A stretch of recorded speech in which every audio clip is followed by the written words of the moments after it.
नमस्कार, मी @एज्युकेशन मराठी या आयोजित स्पर्धेत सहभागी होत आहे. माझा विषय आहे माझा आवडता किल्ला रायगड. कणखर छाती आभाळ माथा, कणखर छाती आभाळ माथा, सह्याद्रीच्या कुशीत असेल रायगड माझा.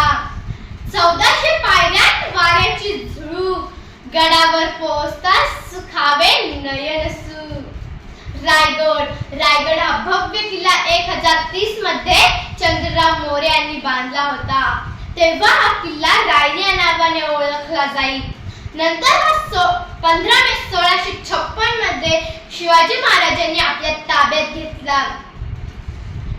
त्याला रायगड हे नवीन नाव दिले, त्याचे नूतनीकरण केले, जुन्या तटबंदींची पुनर्बांधणी करून रायगडावर 600हून अधिक घरे, राजवाडा, गंगासागर तलाव व जगदीश्वराचे मंदिर बांधले.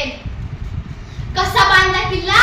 वर गेला तर हवा, खाली गेला तर पाणी, शत्रूवर जाऊ शकत नाही इतका सुंदर बांधला.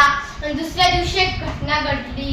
हिरकणी नावाची स्त्री कडा उतरून खाली आली. खबर महाराजांना कळाली.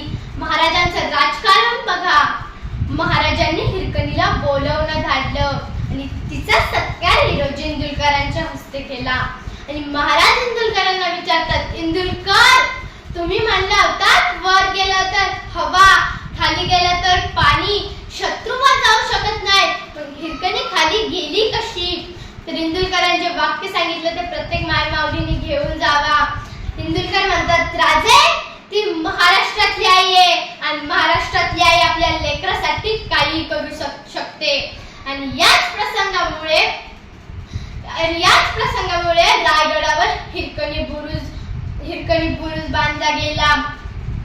जर तुम्ही रायगडावर गेला असाल तर तिथे तुम्हाला एक मंदिर दिसेल, ते म्हणजे महादेवाचे मंदिर.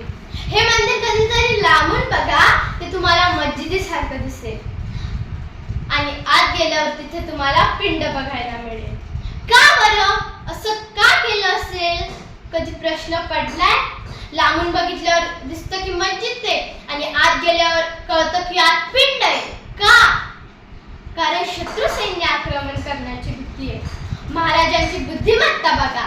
मी नसेल किंवा असेल, मी असलो किंवा नसलो, मी नसल्यानंतर सुद्धा जेव्हा रायगडावर आक्रमण होईल तेव्हा रायगडावरील प्रत्येक वास्तू जरी जायली तरी आतल्या पिंडीला मात्र हात लागता कामा नये, म्हणून मस्जिदीचा आकार दिला.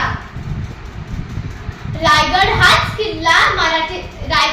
या किल्ल्याला मराठी साम्राज्याची राजधानी म्हणूनही ओळखले आहे. हा किल्ला रायगड जिल्ह्यातील महाड या गावाजवळ आहे. असून तो समुद्र सपाटीपासून 2700 फूट लांब आहे.